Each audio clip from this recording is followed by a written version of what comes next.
Hey everybody, and welcome back to the channel. Today I am finally putting out a video to go over the very best settings for the Garrett Axiom Metal Detector. I have well over 100 hours on this machine now, and I spent a lot of time figuring out what works really well on the machine as far as what are the best settings and how to work the machine to make it so that you have the best odds of finding gold out there. This machine can do amazing things. It's a really good metal detector, and I'm excited to show you my ultimate settings for the Garrett Axiom. Before we dive into the best settings for the Garrett Axiom, and I promise I'll make this quick, I want to thank our sponsor, heritagegoldrush.com. heritagegoldrush.com is a small business that offers everything you need for gold prospecting, including the Garrett Axiom. By using my special link in the video description, you're not only exploring great products, but you're also supporting a small business and helping me bring you more videos like this. Now let's dive into the best settings for the Garrett Axiom to help you get the most out of your detector to find gold. Let's go. I wanted to go over my settings that I run using the Garrett Axiom. Keep in mind that this is all kind of dependent on where your location is, what kind of ground you're working, things like that. But I've noticed that these settings that I'm about to go through tend to work everywhere I go. And then what I'll end up having to do is just dial back the settings as needed, depending on the ground conditions and what I'm working with. So let's go ahead and run through it. When you first turn this machine on, it's going to have its default settings, but we're going to switch those up. So to make your adjustments, you'll hit the menu button here in the middle, and we're going to start with mode. You have an option between fine, normal, large, and salt.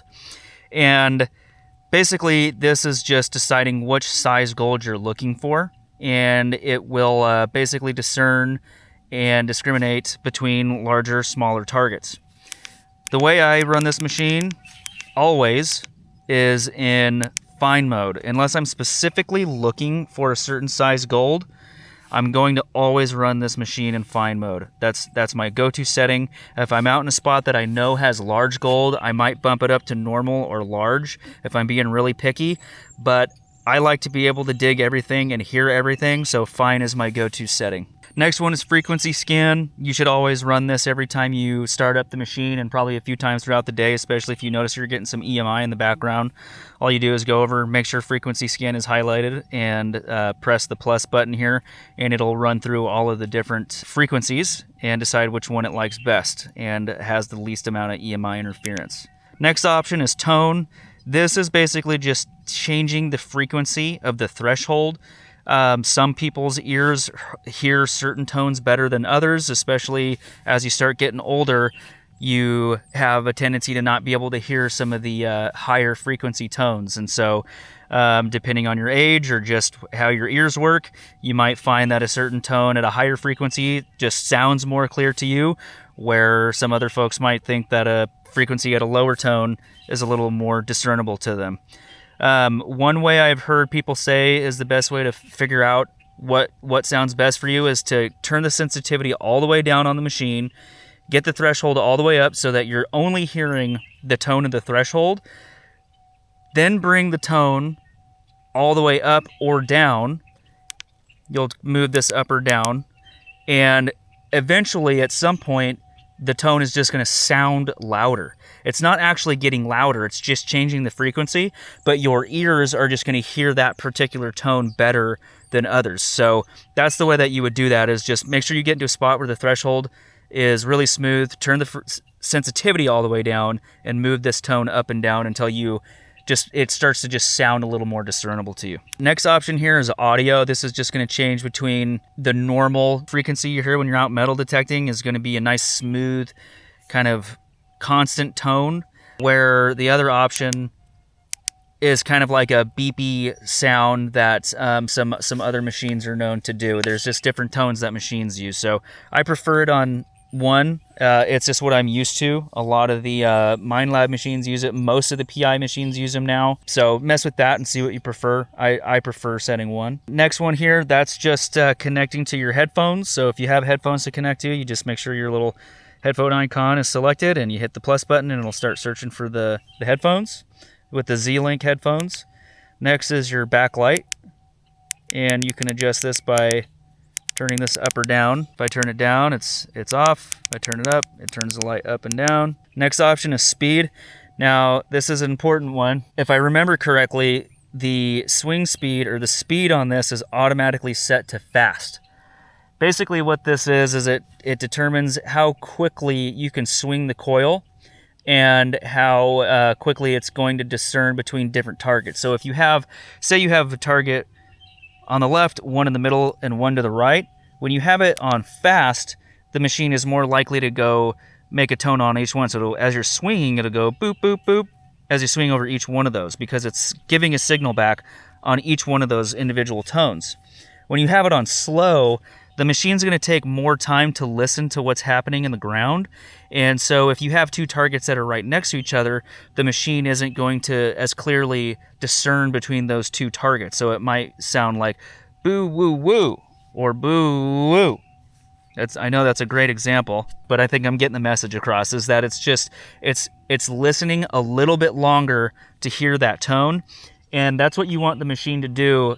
If you're trying to hear the faintest, deepest target, you definitely want to run this machine on slow. I like the saying with metal detecting, slow is fast, fast is slow, because the slower you go, the more you listen, the more you're going to be not wasting your time digging up trash targets. You're going to be able to hear and just make sure you have a nice, good tone, and running on slow, that's the way to do it. This is also like the most sensitive option out of these three. Next one is ground track. By default, this setting is off. I prefer to keep it off. When you have it off, basically the machine is not doing any type of automatic ground tracking. When you have it on, it's basically automatically recognizing the difference in mineralization in the ground as you're swinging and moving along, and it'll change these numbers here, 60 and 32. These numbers will go up and down as you adjust. So I'll give a quick example of what that looks like. So here you can see as I'm swinging and walking, the numbers aren't changing. But if I go in and change this, let's just say to fast, now you can see those numbers are changing, and it's giving you a little arrow next to the number to tell you if it's going up or down in mineralization. And so what it's doing is it's automatically ground balancing, pretty much is what it's doing, is it's automatically ground balancing and adjusting your numbers up and down to try to reduce any ground noise that you're getting. But when it's doing that, there's also the risk that it's going to balance out good tones. So I prefer to keep this on off. Now, this setting right here is what causes a lot of people grief who are kind of new to metal detecting, or they're coming from a Minelab machine, for example, an SDC 2300 or 6000. Those machines will automatically have some type of automatic ground balancing, even if they tell you it's in manual setting. For example, the GPX 6000. When you're running the GPX 6000, even when you have it on those manual settings, got a bug flying around. Even if you have it on those manual settings, it's still doing some type of automatic ground balancing to help keep that threshold smooth. So even on the last two settings where it's automatic ground balancing, it's much stronger on those auto settings, but it's still doing it a little bit even on the manual, and that's something to keep in mind. So if you do notice that you're struggling with just a bunch of ground noise, you can go ahead and turn the ground track to slow, medium, or fast. And basically, when you have it on slow, it's just slowly adjusting to the ground conditions. The slower the ground tracking is, the less chance there is for the machine to automatically balance out a good target. Like, it'll take a few swings over the target before it might balance it out. If you have it on fast, it's going to be really quickly changing. You can make those changes as you'd like, but I almost always run this on off. Something to keep in mind with this, when you have the ground track off, you're going to have to ground balance all the time.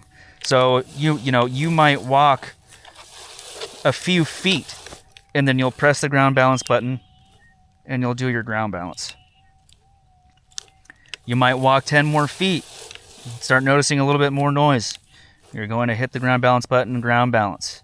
Another thing is, if you're having an issue with hot rocks, what you can do is you can press and hold the ground balance button and do your regular ground balancing, but after you hold the button long enough, it'll go into a second ground balancing window. It'll make a beep. It'll do like a second beep, and you'll be in that second ground balancing window. and that's where you can ground balance out the ground and a hot rock. So let's just say for example, this rock right here is a hot rock. The way that you would do that when you're in the second ground balancing window after you held it long for like 10 seconds or so, you'll do one pump above the ground, swing above the hot rock. Pump above the ground, swing above the hot rock. And you'll just continue to do that until the machine doesn't really give too much of a signal back when you swing over that hot rock. So the ground will sound good and the hot rock will be mostly balanced out. This machine balances out hot rocks better than any machine that I've used, even the GPX. However, because you had the ground track off, you're going to be chasing some hot rocks a little bit more than you might unless you go and intentionally ground balance out the rock. And another trick too is if you want to make sure you're not chasing a hot rock target, when you swing over a target and it just doesn't sound quite right, you can press and hold the ground balance button and just try and ground balance over that target. And if it goes away right away and it doesn't give any tone after that, that was definitely a hot rock or some type of mineralization and you don't need to chase that target. So let's go through this one more time real quickly. With mode, you'll select fine. The only reason I change this is if I'm looking for big gold.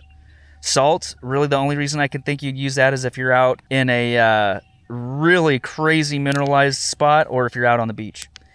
Frequency scan, just make sure you do this when you first start for the day and do it a couple times throughout the day, especially if you're noticing EMI interference. Tone, I don't mess with this, but to make the changes, just do what I described earlier. Audio, again, this is personal preference. Headphones, backlight. If you don't need the backlight, make sure you have it turned off to help save battery life. Speed, always run this on slow. That's my preference. And ground track, off. So those are my go-to settings for the Garrett Axiom. I hope this was helpful. If you do have any questions, go ahead and drop them down in the comments. And if you are interested in getting one of these machines, you can get them at a really great price at heritagegoldrush.com. Thanks again for watching. If you found this helpful, please consider liking and subscribing, and I'll see you on the next video.